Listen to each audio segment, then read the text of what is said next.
This episode may contain language or discussions that may be offensive or triggering.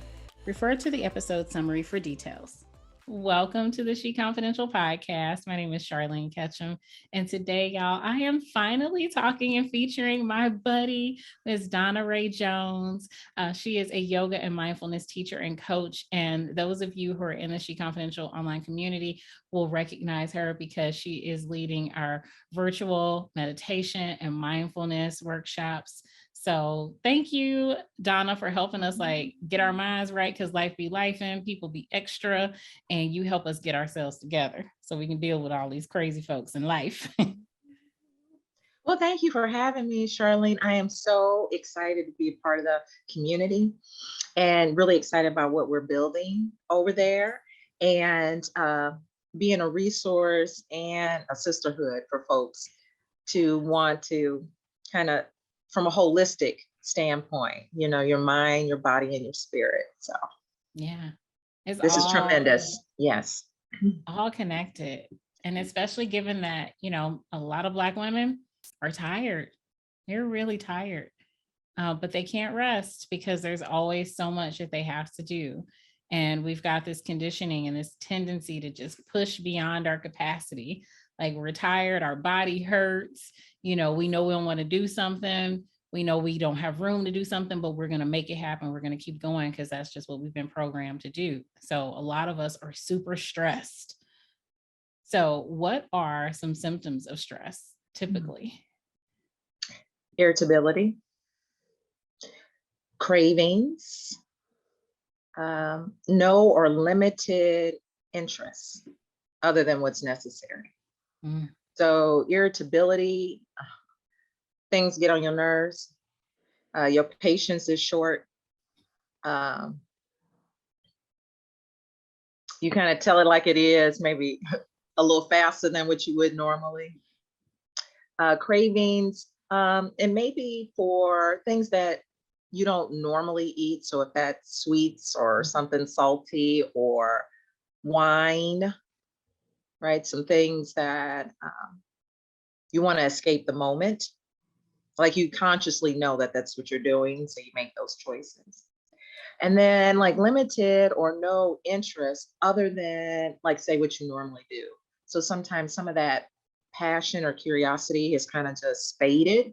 And so maybe the things that you might choose to do, you just take a pass on because you're exhausted, you're just tired, you're stressed. And so it's just easier to say no and just stay and be where you are. Yeah. Is there anything that we can do to manage these stress levels outside of, just staying in the house and telling people to leave us alone? Well, one is to recognize that that's what's happening. Yeah. I think sometimes people just push past it, right, on autopilot and just keep going, or they want to ignore it. So to at least be aware of it, and then perhaps start to kind of accept that that's where you are, right? So maybe it's been a day, a month, or a year, but be aware of it, and then allow some acceptance for it also. And know that maybe it's a season that you're going through and that it's going to be okay. And being in it is part of transforming it. So, yeah, quite often. And if you notice that you're talking about it a lot, or if you're ignoring it a lot, then that's kind of a sign also. And then just kind of check back in and check in with yourself to see what is it that I need. And it could be that you don't know, and that's okay also. But I would say what's key is just being aware that that's happening. Yeah. And is that awareness kind of what people are referring to when they talk about mindfulness? Absolutely. Absolutely. So sometimes, well, right now people are like, they don't get what mindfulness is. And so sometimes to talk about what it's not helps. So mindfulness is not about feeling good. Mindfulness is not no thoughts. Mindfulness is not a magic pill. But mindfulness is awareness. If you just boil it down, it's awareness. To kind of expand on that, mindfulness is present moment awareness with acceptance and curiosity. So being aware of what's happening, but in an open-hearted way, and just being curious about what's happening with your thoughts, with your feelings, with the sensations in your body, and not trying to change it, like force it away, or um, make it into a shape that you think mindfulness is. So it's like continuously just keep opening to it. And then just enough, like on the edges. Sometimes, it could be some sadness or some anger that's right there and you can feel it. Yeah. And so just kind of touch on it a little bit and then release it. And so releasing it, that could be for time. That could be if it's something situational, right? Just kind of, you notice it and then zoom out from it. So you don't get flooded with all the shoulds and would-haves. Wow. And when I even think about that, and then when I think about the practices that you often lead us through, that awareness and that gentle awareness, because sometimes we can become aware, being so aware of yourself, you start getting critical, because you're like, okay, I'm supposed to be in this moment. I'm supposed to be visualizing that I'm walking through this forest, but oops, I forgot to send that email. And I think I left some clothes in the dryer. And, you're going to have these other things that come up. But that awareness is supposed to be gentle. It's not supposed to be a condemnation because you're not completely in that moment. Because again, we're having to train ourselves to learn how to do that. Because, we've glorified multitasking for so long.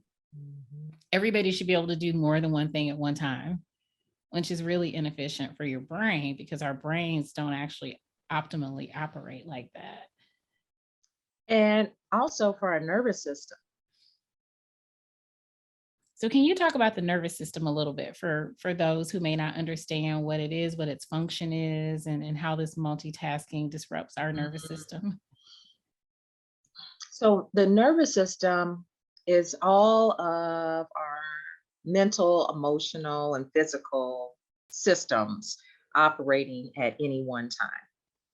And in the present moment, we can start to tune into that. And like, what is it that I hear? What is it that I feel? What is it that I sense in my body? And when we can really slow down, we can start to modulate that in some way, right? Either consciously or unconsciously. And so our bodies are always in the present moment. And when we can train our minds to be in the body at the same time, then we can start to really be aware of what's happening. So most of the time, our nervous system is always giving us information, giving us clues to what's happening, but then our thoughts override it. Our thoughts are like, I should be doing, right? Send that email, get the clothes out of the dryer. Yeah. And so, but our mind is also trying to keep us safe. And so we've already conditioned ourselves to be in another moment or multitasking. And so we're conditioned and we think that is what's normal. And when we can start to slow down and notice that we're doing that, then we can see that our nervous system is kind of frazzled most of the time. It's like it's always trying to keep up with what's happening. Yeah. How can we incorporate mindfulness practices in our everyday life? That's a great question, and and that's something people always ask. I think that say one activity, and like something that you do every day. So like brushing your teeth, or washing the dishes, or making your bed. Those are some chores or something that you do every day that you can bring mindfulness to. And so what might that look like? So like brushing your teeth. So you stand in the bathroom, you stand in front of the sink, and you get the toothbrush out, you wet the brush, you put on the toothpaste, and you stand there for the 2 minutes to brush your teeth. And regardless of what you're thinking or what you're feeling, keep bringing your mind back to brushing your teeth. And then when that time's over, stop. And I mean, you can apply that same those same steps to say like folding laundry, right? So just be there fully present. So now you can smell what the fabric softener is. If you're folding t-shirts, right? Exactly how you line that up. So you're just bringing all of your attention to doing just that one activity. And then it kind of expands from there, because then you start getting curious, where else can I be mindful, right? And I don't want to say in public, right? Like standing in line at Walgreens or pumping gas. Then you can start to bring your attention fully to what that moment is. And then that tendency to want to run or to check your phone or read the magazines at the store, right? It's just to keep bringing your attention back to the present moment. So I think at some level, it just starts to expand naturally, right? Because then you see that how many thoughts I have, how that kind of urgency to want to be doing something that other than what I'm doing. And then you notice over time, like what's behind that, like a little bit more ease, a little bit more steadiness. That's like right there. That's always accessible. But then you start to kind of just move a little bit closer to it because you're training yourself to be in this moment. Yeah, it's almost like you're engaging all of your senses to see how much you can maximize your experience. So when I think about when you said getting the gas and everything, and so it's funny because when people, I am in the present, but when people say certain things, I can really visualize like what this experience would be like. So when you mentioned like pumping gas or brushing your teeth, is thinking about, okay, what does the toothpaste taste like? How cold is the water? And what am I hearing right now? So like usually I'm listening to affirmations or something while I do a lot of multitasking. So I have a 15-minute thing that I do every morning. First 15 minutes is about just getting myself amped and like really psyched for the day. And so I will usually listen to something positive in the background or like a song that's like my get hype song for the day. And so when I'm brushing my teeth, I'm usually dancing too, because I'm either listening to like a get hype song or I'm listening to some affirmations that I'll then repeat after I'm done brushing my teeth. So I'm thinking about what I'm hearing. I can think about like, is the water too cold? Think about with this tooth, how minty is the toothpaste? How my teeth feel afterwards. Checking in sometimes with my body. Like sometimes I don't listen to anything and I just use that silence as an opportunity to check in with my body, starting from my toes all the way up to my head. So how are my feet feeling today? How my legs feeling? And sometimes you can do a gratitude practice in that and say, thank you, feet, for bearing with me when I wore heels all them years. Thank you, knees. I'm not twerking like Megan, but thank you. You're still here with me.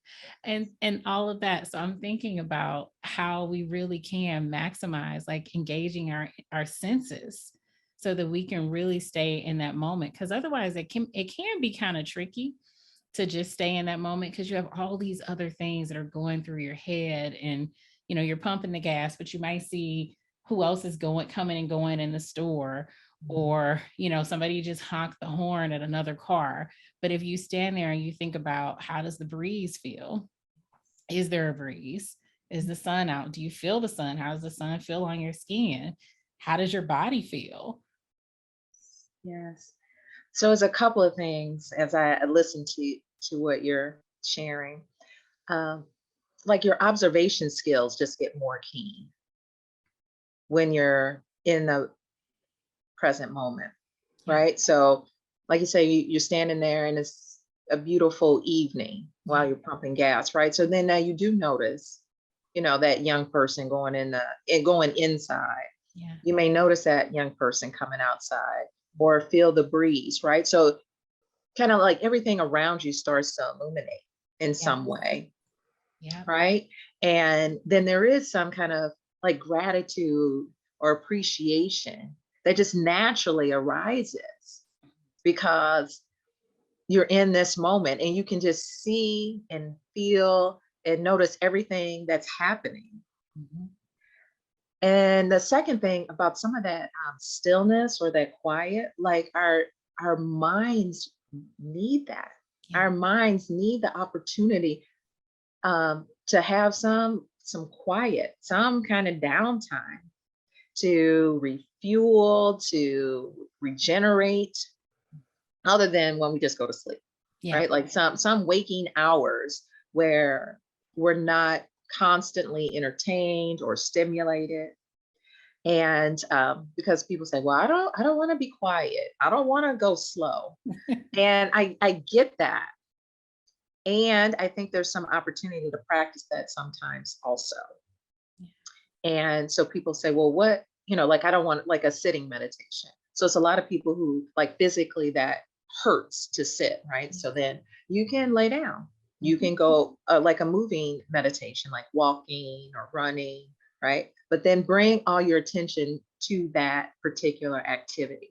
So then it was like, well, I want to listen to the latest podcast, or I want to listen to music.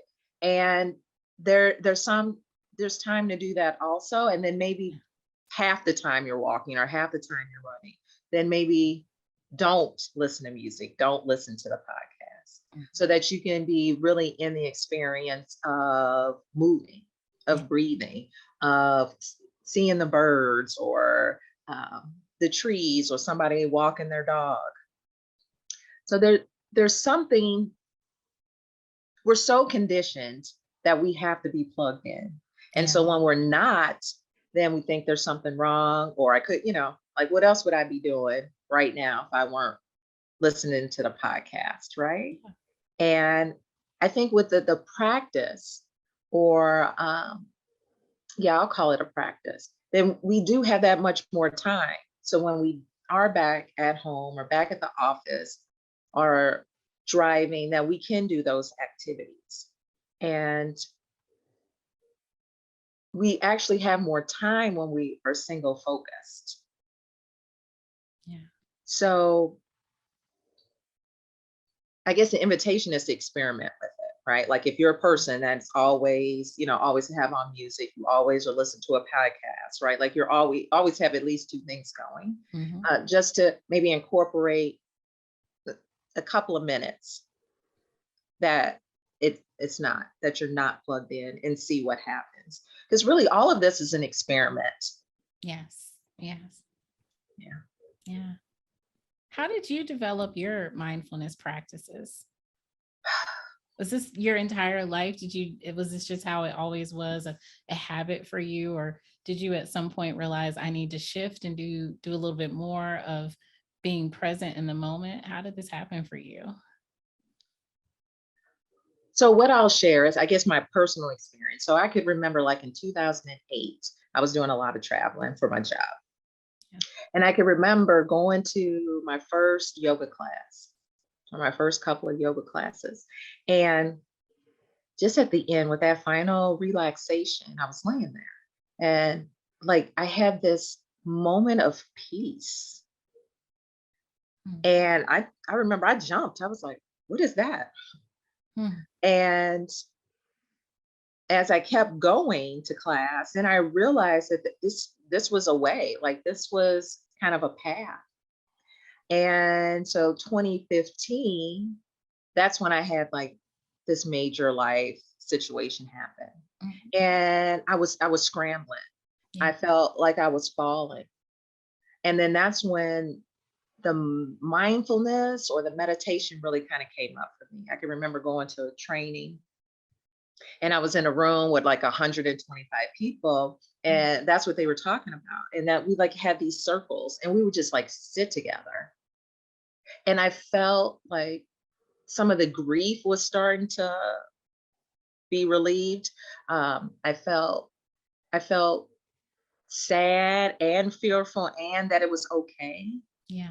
And it was all within being still, right? So I could almost like see myself having this reaction, but then kind of observing myself, but also seeing myself sitting and being safe. So when being in that experience and other people were practicing that, I was curious. I was like, okay, so this sitting and being quiet and being reflective, there's something to this.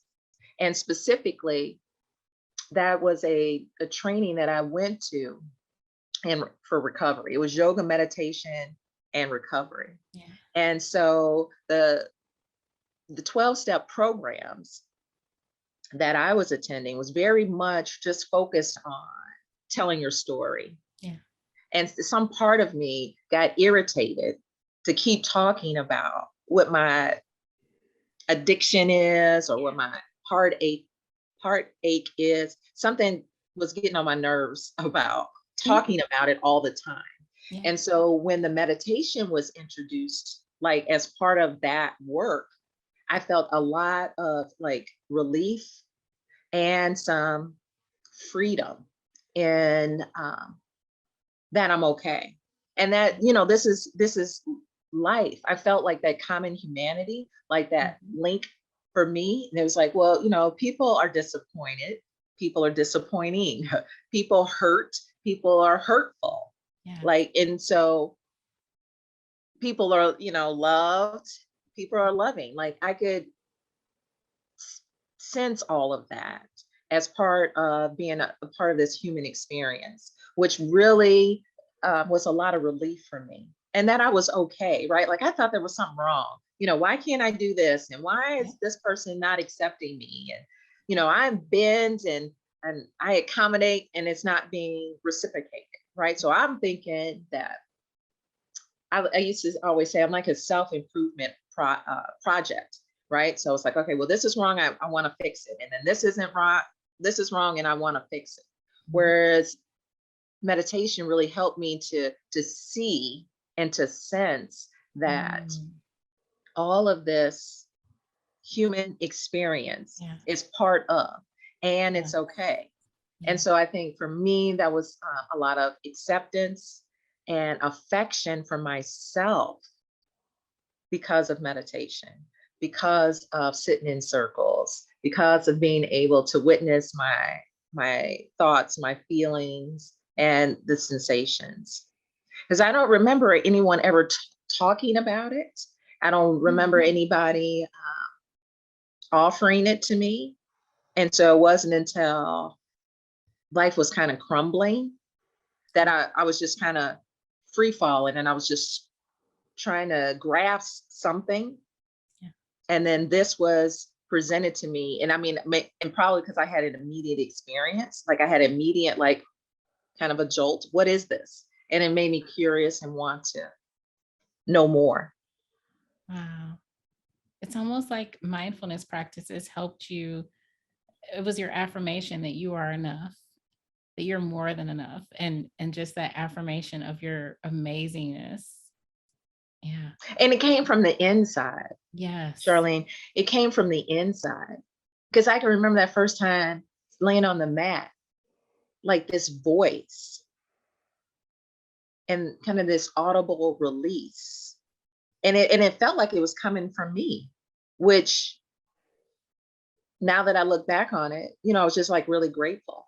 So I was startled, but I wasn't like really afraid of it. It was kind of this calm knowing that literally was coming from the inside. And so I didn't have the language for it then. So I can speak to it now. And that's when I knew I had an inner life. And it was always there. I didn't know it. And so the more I started talking, being in circles, doing movement, then the voice just got like a little bit stronger. And I started to trust it. So let me say that. I started to trust that I have an inner life and an outer life, and to really kind of pour more into kind of peeling back who I am and like growing more into that. And that's what the practice really helped me to see. So it wasn't a matter of parents or friends telling me things. I just started to experience it for myself. And then I was curious enough to keep going. Yeah. That's beautiful. Thank you so much for sharing that. Like that, I mean, how powerful it is that we can tap into ourselves to transform and heal. Like when people say everything that you need is already within you, what you just said illustrated that perfectly. We just have to tap in. It's so much noise, life is noise, and you have to figure out how to filter and just set it aside. We can't retreat from it all together, but we can definitely figure out a way to set it aside for a little bit so that you can tap into inside of you. Yeah, that's Absolutely. Yes, yes. And the more like kind of mainstream teachers and experts and writers that talk about whatever their specialty is, there's always some element or component that they refer to of quiet time, of reflection, of walking or sitting meditation. Like that's part of their daily routine of letting the rest of all of that just kind of fade and crumble to the side so that they can continue to strengthen that inner knowing. Yeah. So how do you help other people strengthen their mindfulness or strengthen or develop their mindfulness practices? There are classes, there are community practices, there are guided meditations that I offer and that I'm a part of. So I think of it as like a training ground, right? Because people don't know or don't know how to. And so it's training people the foundations of what mindfulness is, what some of the foundational practices are, and then that support. Well, in the community aspect of it, and then the support. So the movement, I didn't mention that. So very much is movement and mindfulness for me. And movement as far as yoga, walking, hiking, our bodies are always in the present moment. And so once we start to work with our bodies, then we start to see what's actually happening in the mind. So right now I have a summer series all about stretching, then also hiking, well, walking and hiking is a big part of what I offer. And then the community practices. So I'm part of another community that we offer a monthly community sit. So I think that gives people the opportunity to have that experience of what does it mean to sit. So I use that term, and probably a lot of circles I sit in or I participate in use the word sit. So what do I mean by that? Where we actually sit and do a guided meditation. And we do that in a group setting so that people, one, have the experience, and then quote, some of the training of it, and then have an opportunity to reflect on their experience. So that you can do that standing, you can do that lying down, you can do that walking. So sit is kind of a broad term. And so I think when you come at it from different angles, then it starts to be something that can see yourself doing, right? So there is kind of the actual cognitive part of it, which is learning the basics of mindfulness, and the physical aspect of actually moving your body and feeling into your body. And then and I'm going to use the term spiritual aspect of it, like being in community and seeing and being a part of seeing how it transforms with other people. Wow. So you've had some amazing experiences just from a personal, and I do think that meditation has a spiritual component, because anytime we're connecting deeper with our bodies and our minds, that is a spiritual practice. And so you've been able to have really transformative experiences in that. And then being able to pivot from being in corporate and doing the traditional 9 to 5 with being an entrepreneur.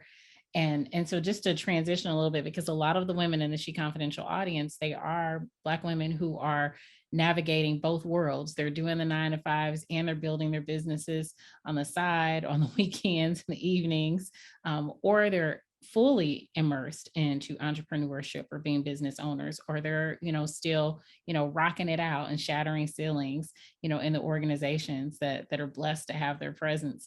So can you share what have been some of your most valuable lessons as a businesswoman?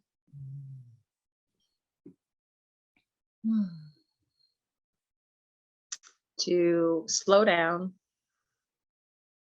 to choose, and then in your business, choose the one thing that you want to specialize in.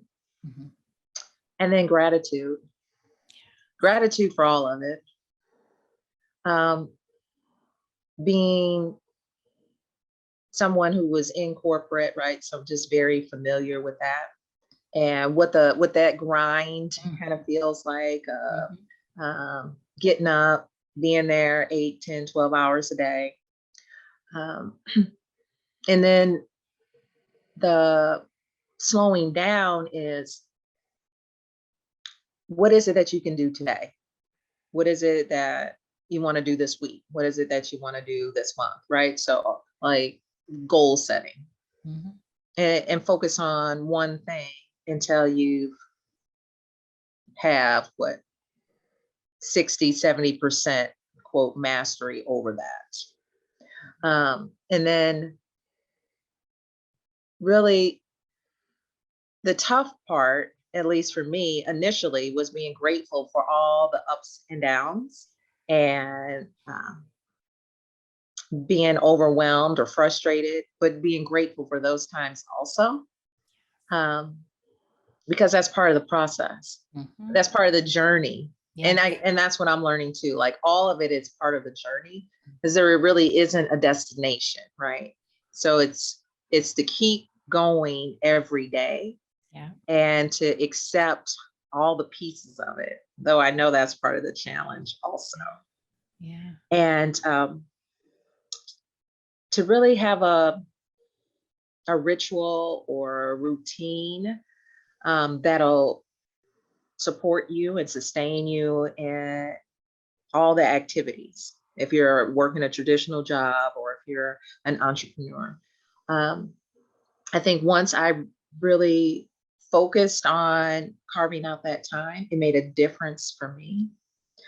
It's a non-negotiable, right? So if that's 30 minutes of your day or 2 hours of your day or half of your day, to make sure that you get that self time, yeah, every day, and no matter what.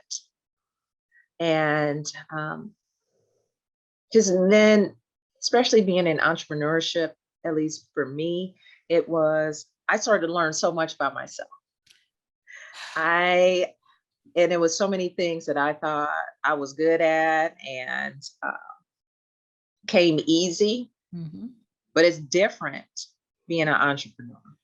So some of those things that I thought being organized or being timely, some of that started to shake once I was an entrepreneur doing it for myself. And maybe because it's more things happening, there's more things to manage. Yeah. So some of those things just started to shake, and I didn't like that. So noticing that and knowing that it's a whole different world. Being an employee versus being an entrepreneur is just like completely different. So having a coach or a good friend or community, I think really helps to sustain you along the way. These days, people are really overwhelmed. There's talk of impending recession. Some might say we're already in it. We're still dealing with COVID-19 and the recovery from that, the physical, emotional, mental economic toll that that's taken on people. And as with anything, Black women are disproportionately and more significantly impacted by everything that ever happens. And so, what are this, and this will be my last question for you. What are 3 things that Black women in particular can start doing today to use mindfulness as a tool to help them, even when life gets to life? And like I always say, life is going to be life and it's not going to stop. But what are 3 things that Black women can start doing today to use mindfulness to help them navigate life?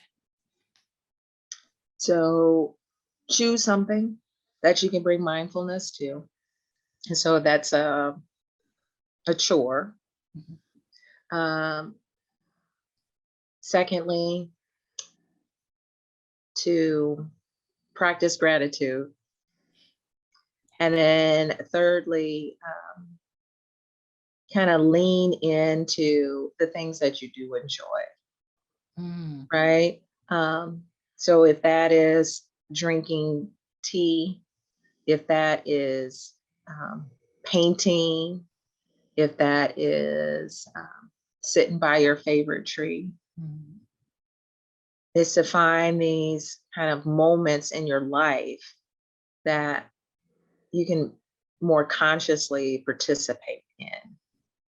So not always do people think of like that's mindfulness, but that is a way to just like tune into more in your life. And just wrap it all in gratitude. I mean, for yourself, and watch it ripple out into a world. So some of the people that are close to me, some of the clients that I work with, it's the gratitude for yourself, just as you are, 100% of who you are right now. And then watch how that just is a springboard for everything else. So it really does start with you. Yeah, that's so powerful. Yes. How can people connect with you? Can you share your website and your social media handles? And for the audience, all of these links will be in the description box for the podcast app and on YouTube. My website is DonnaRaeJones.com. Facebook and Instagram is Donna Rae Jones. And yeah, that's where you can find me. I have some courses that are available. I have coaching that's available. I have movement that's available. And you can find that all through Donna Rae Jones. Yeah, everywhere. Kept it simple. Yes. Thank you so much for being you and for all you do. And like, you're awesome. So thank you. Thank you for inviting me. Thank you for including me in this community. And I look forward to what's next. Yes. And so, like, I have to tell y'all, so we're recording this in July, but so we don't have all the details worked out, but we are going to have like a really cool workshop coming up in September related to rest and how you can use mindfulness to improve how you rest and help you stress less. So make sure you are following Donna on social media, sign up for her newsletter. Make sure you're following she.confidential on Instagram and Facebook and TikTok and stuff. Get on the newsletter list. The newsletter link is on sheconfidential.com, or you can click the link in the bio on the Facebook and Instagram pages to get on there so that you can stay in the know and know all about this amazing essential workshop, because y'all know we Black women, we be doing everything and we are tired and we're going to do better. And people like Donna are going to help us do better. And having communities like SheConfidential is going to help you have that support and accountability, that compassionate accountability, so that you can continue to unlearn, relearn, and learn, so that you can really live that life that you deserve to have, because it's within you. But we just need guides like Donna to help us tap into it. So we gonna get there together. So connect with us so you all can get all the details about our upcoming event.